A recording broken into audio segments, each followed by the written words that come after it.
Hello everyone, welcome to our YouTube channel. अगर आप इस चैनल पर नए हैं तो सबसे पहले चैनल को सब्सक्राइब कर दो एंड बेल आइकन जरूर प्रेस कर दो ताकि आपको आने वाली हर एक वीडियो की नोटिफिकेशन सबसे पहले मिल सके।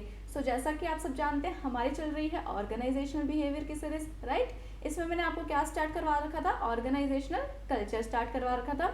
मीनिंग से लेकर के इंपॉर्टेंस तक मैंने आपको एक वीडियो में करवाया था। उसके बाद मैंने टाइप्स स्टार्ट करवाए थे। उसके अंदर कॉम्पिटिंग वैल्यूज फ्रेमवर्क हमारा हो चुका था। उसके बाद चार्ल्स हैंडीज मॉडल भी हमने कर लिया था। आज के इस लेक्चर में मैं आपको करवाऊंगी डील एंड कैनेडी मॉडल। मैं आपको आज पूरा करवा दूंगी, ठीक है। चलिए अभी बिना किसी देरी के हम वीडियो स्टार्ट करते हैं। सबसे पहले तो ना, जो डील एंड कैनेडी थे उन्होंने भी क्या दिए थे? टाइप्स दिए थे। 4 टाइप्स दिए थे उन्होंने कल्चर के। कौन कौन से टाइप्स दिए थे? पहला है इसमें work hard play hard culture. The next one is tough guy macho culture. उसके बाद नाम ही बड़े देखो अजीब अजीब से है ना, बट अच्छे हैं, ठीक है। उसके बाद प्रोसेस कल्चर।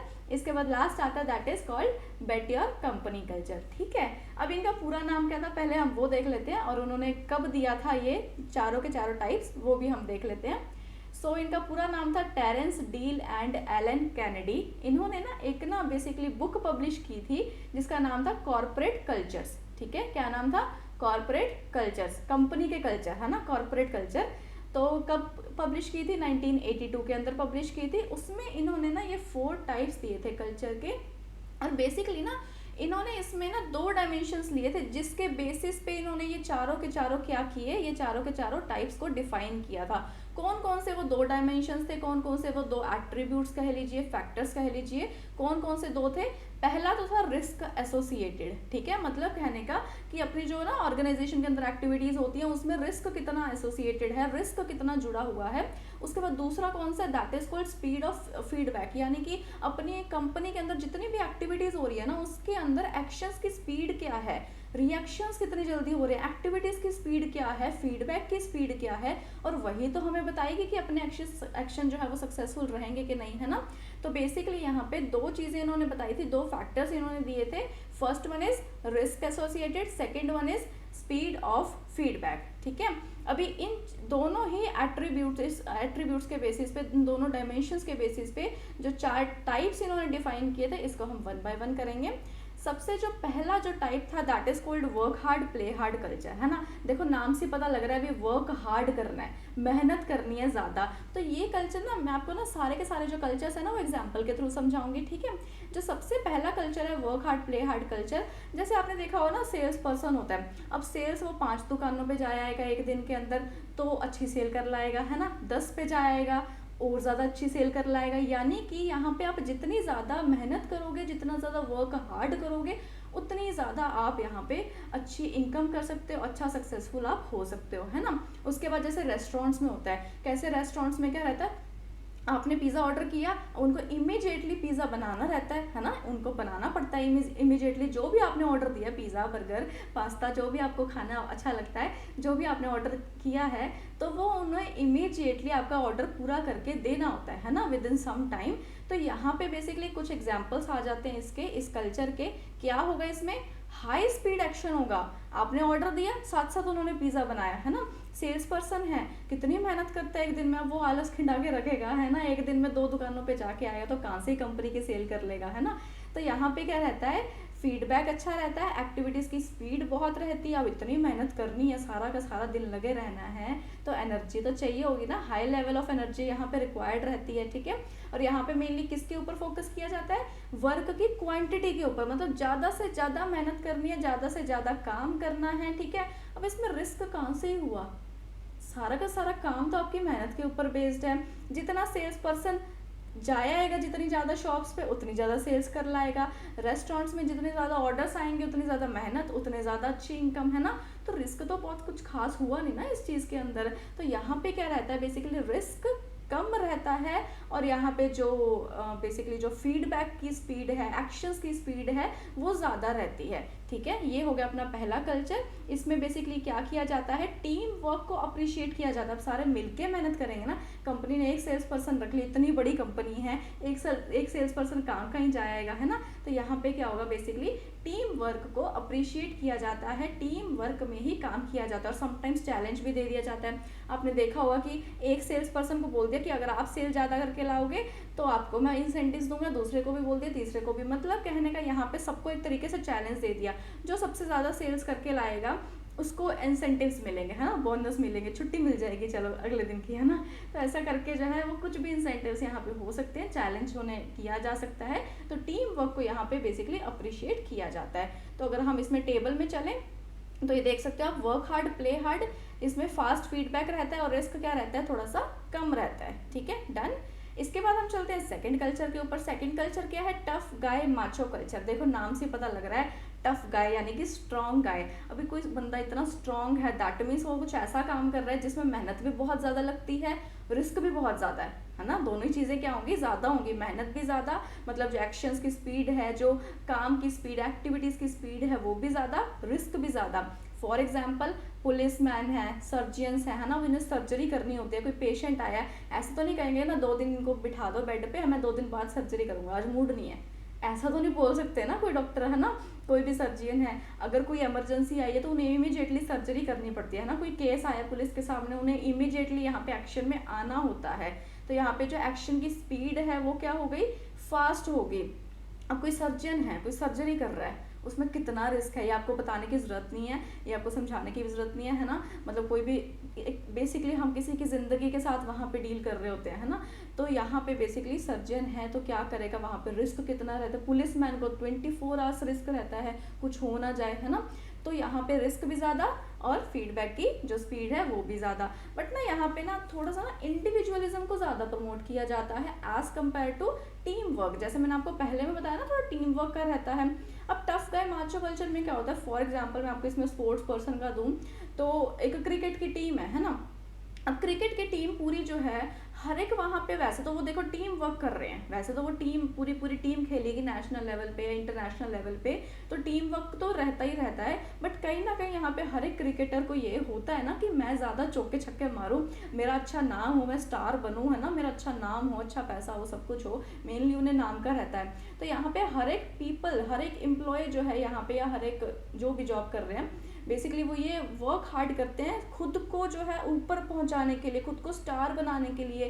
तो कहीं ना कहीं यहाँ पे इंडिविजुअलिज्म जो है वो भारी पड़ गया कि नहीं पड़ गया टीम वर्क के ऊपर, है ना। इंडिविजुअलिज्म जो है वो प्रिवेल कर जाता है ओवर टीम वर्क, यानी कि टीम वर्क से ऊपर इंडिविजुअलिज्म रहता है, ठीक है, डन। बाकी ये प्रेजेंट पे फोकस करते हैं। अभी केस सामने पड़े, सर्जरी आज करनी है तो प्रेजेंट पे फोकस करेंगे ना, फ्यूचर भी नहीं देख सकते, पास्ट भी नहीं देख सकते, मौके पे सर्जरी करनी है, अच्छे से करनी है, उसके ऊपर फोकस रहता है ना। तो प्रेजेंट के ऊपर इनका ज़्यादा फोकस रहता है, ठीक है। अब इसमें अगर हम टेबल के अंदर देखें तो टफ गाय माचो कल्चर है, फीडबैक क्या रहेगा, फास्ट रहेगा, और रिस्क भी क्या रहेगा, ज़्यादा रहेगा, डन। चलिए आगे हम चलते हैं प्रोसेस कल्चर के अंदर। प्रोसेस कल्चर के अंदर क्या होता है ना, प्रोसेस के ऊपर फोकस किया जाता है कि भाई हमें कोई जल्दी नहीं है, हमें धीरे धीरे करके काम करना है, स्लो प्रोसेस रहता है, और रिस्क ये लोग लेके राजी नहीं होते हैं, ठीक है। यहाँ पे जो होता है, अब समाई से सारा का सारा काम कर रहे हैं, स्टेप बाय स्टेप काम कर रहे हैं, तो ऑब्वियसली सी बात है रिस्क तो कम ही हो जाएगा ना। फॉर एग्जाम्पल बैंक्स हैं, अब बैंक है, लोन देता है ना, पहले आप एप्लीकेशन डालते हो बैंक में, देन वो कहीं जाके डॉक्यूमेंट्स चेक करते हैं, आपकी इनकम चेक करेंगे, सब कुछ रिटर्न्स वगैरह चेक करेंगे, प्रॉपर्टी चेक करेंगे जो आप रखोगे वहाँ पे एज अ सिक्योरिटी, है ना। तो उसके बाद जो है वो सब कुछ चेक करते हैं, देन वो फाइल को पास करते हैं, देन उस पर सिग्नेचर्स लिए जाते हैं, देन आगे कहीं ना कहीं वो ऊपर हाई लेवल पे जाता है, मैनेजर के पास जाता है, देन वो लोग वहाँ से पास करते हैं, देन बहुत मतलब लंबा चौड़ा प्रोसेस हो जाता है, ठीक है इसका। तो यहाँ पे वो लोग क्यों इतना लंबा प्रोसेस फॉलो करते हैं, क्यों वो टेक्निकल चीज़ों पे जाते हैं यहाँ पे, क्यों वो इतने केयर के साथ, मतलब यहाँ पे जो भी काम किया जाता है ना, फोकस किया जाता है कि कैसे चीज़ें करनी है और बढ़िया तरीके से करनी है, टेक्निकल एक्सीलेंस के साथ चीज़ें करनी है, बढ़िया केयर के साथ एक ध्यान से हमें सारी की सारी चीज़ें करनी है, तो उसके ऊपर फोकस किया जाता है, ठीक है। और यहाँ पे जैसे बैंक है वो धीरे धीरे करेगा सारा का सारा काम। क्यों धीरे धीरे करता है? क्योंकि वो लोग कोई भी टाइप का रिस्क नहीं लेना चाहते। अभी बाय चांस कोई डॉक्यूमेंट एक आध भी ऊपर नीचे हो गया, कोई फेक निकल गया, प्रॉपर्टी की वैल्यू ऊपर नीचे हुई और बैंक ने लोन पास कर दिया, तो कल को बैंक को ही खतरा हो सकता है ना। तो यहाँ पे वो लोग पहले अच्छे से तसल्ली से वेरीफाई करते हैं, सारे डॉक्यूमेंट्स चेक करते हैं, खुद विजिट करते हैं प्रॉपर्टी में, काम में, या फिर जो भी आप बिजनेस वगैरह शो करते हैं वहाँ पे, और देन जाके कहीं आपको लोन जो है वो मिलता है, लोन पास होता है। तो यहाँ पे रिस्क जो है वो लोग बहुत कम लेते हैं, प्रोसेस स्लो रहता है। और यहाँ पे वैसे तो देखो जनरली स्लो ही रहता है, जो बेसिकली जो स्ट्रेस है वो भी लो ही रहता है। बट हाँ, अगर थोड़ा बहुत कुछ अंदर के सिस्टम में पॉलिटिक्स वगैरह चालू होगी या कुछ डिले हो गई डिसीजन में, क्योंकि कई बार बहुत ज़्यादा स्लो होने की वजह से प्रोसेस जो है वो बहुत ज़्यादा डिले हो जाता है, डिसीजंस बहुत ज़्यादा डिले हो जाते हैं, तो थोड़ा बहुत स्ट्रेस आ सकता है। वैसे जनरली इसमें स्लो रहता है, ठीक है। जो मैंने पिछले करवाए थे वर्क हार्ड और टफ गाय, इन दोनों में ही जो है वो स्ट्रेस ज़्यादा रहता है। पहले वाले में तो काम का प्रेशर है ना, इतनी मेहनत करनी है तो काम का प्रेशर, उस वजह से स्ट्रेस। उसके बाद जो टफ गाय माचो कल्चर है उसमें दोनों वजह से स्ट्रेस है ना, रिस्क भी ज़्यादा है, मेहनत भी ज़्यादा है, और मेनली रिस्क इन्हें ज़्यादा रहता है मेहनत से ज़्यादा, तो उस वजह से तो बहुत ही स्ट्रेस रहता है, ठीक है।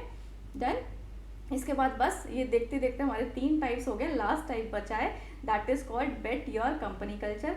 बेट योर कंपनी कल्चर में क्या होता है ना, रिस्क बहुत ज़्यादा रहता है, बट इनका जो प्रोसेस है वो बहुत स्लो रहता है। मतलब ये लोग प्लानिंग ही करते रहते हैं, ये लोग प्रिपरेशन ही करते रहते हैं, प्रोडक्ट फाइनल तो पता ही नहीं कब जाके निकल करके आता है। इसका एक बढ़िया एग्जांपल है, जैसे मेडिकल लाइन में अगर आप देखो तो कोई रिसर्च वर्क होता है ना, कोई मान लो दवाई आनी है, फॉर एग्जाम्पल कोई बड़ी बीमारी है, कैंसर वगैरह की बीमारी है, तो उसमें अगर वो कुछ टैबलेट लेकर के आ रहे हैं, कुछ रिसर्च वर्क कर रहे हैं, तो पहले सालों तो उसके रिसर्च वर्क में लग जाते हैं, देन जाके वो कोई टैबलेट निकालते हैं, है ना। तो यहाँ पे पहले तो जो है वो प्रिपरेशन में ही और उसके अंदर प्लानिंग में ही इतना लंबा चौड़ा टाइम निकल जाता है, देन जाके कहीं प्रोडक्ट निकल करके आता है, तो डिले तो हो गया है ना, डिले तो यहाँ पे हो ही गया ना।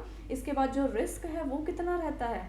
अब मतलब आप कोई रिसर्च वर्क कर रहे हो, कोई टैबलेट निकाल करके लेके आ रहे हो, उसके कितने साइड इफेक्ट्स होते हैं, अब कैंसर के टैबलेट के कितने साइड इफेक्ट्स होते हैं, बट यहाँ पे जो है बड़े सोच समझ के वहाँ पे टैबलेट निकाली जाती है, कोई इंजेक्शन या जो भी ट्रीटमेंट है बेसिकली वो निकाला जाता है, देन वो जाके कहीं पेशेंट को दिया जाता है, और कहीं ना कहीं फिर भी ज़िंदगी के साथ डील कर रहे हैं, तो ऑब्वियसली रिस्क लाइफ के साथ हम लोग यहाँ पे कर रहे हैं, तो रिस्क देखो कितना ज़्यादा रहता है यहाँ पे, ठीक है।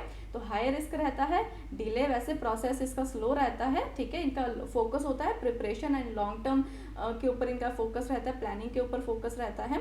इसमें अगर हम टेबल में देखें तो बेट योर कंपनी कल्चर है, slow feedback, slow actions, slow activities, ठीक है, और रिस्क ज़्यादा हाई, ठीक है। तो ये आपको अभी आई होप समझ आ गए होंगे चारों टाइप्स, ठीक है। जो मैंने आपको स्टार्टिंग में 2 डायमेंशंस बताए थे उसके अकॉर्डिंग कैसे, उसके बेसिस पे कैसे इन्होंने चारों के चारों टाइप्स को क्या किया है, यहाँ पे डिफाइन किया है। डन, किसने डिफाइन किया है, डील एंड कैनेडी ने, ठीक है। तो ये टाइप्स जो हैं वो अलग अलग ऑथर्स ने दिए थे, हमने ऑलरेडी बहुत सारे टाइप्स कर लिए हैं, अभी मैं आपको नेक्स्ट भी टाइप करवाऊंगी, ठीक है। ये यहाँ तक मैंने आपको करवा दिया, इसके बाद ये नेक्स्ट टाइप्स भी मैं आपको, इन्होंने भी 4 टाइप्स दिए थे वो करवाऊंगी नेक्स्ट वीडियो लेक्चर में। आज के लिए इतना ही। कैसी लगी हो वीडियो प्लीज़ कमेंट करके ज़रूर बताइए, अच्छी लगी हो तो लाइक ज़रूर कीजिए एंड चैनल को सब्सक्राइब करना ना भूलिए। टेलीग्राम ज्वाइन कीजिए, लिंक आपको डिस्क्रिप्शन बॉक्स में मिल जाएगा। पूरी प्लेलिस्ट जो है ना ऑर्गेनाइजेशनल बिहेवियर की, उसका लिंक भी आपको उसमें डिस्क्रिप्शन बॉक्स में मिल जाएगा, ठीक है। आज के लिए इतना ही, थैंक यू सो मच।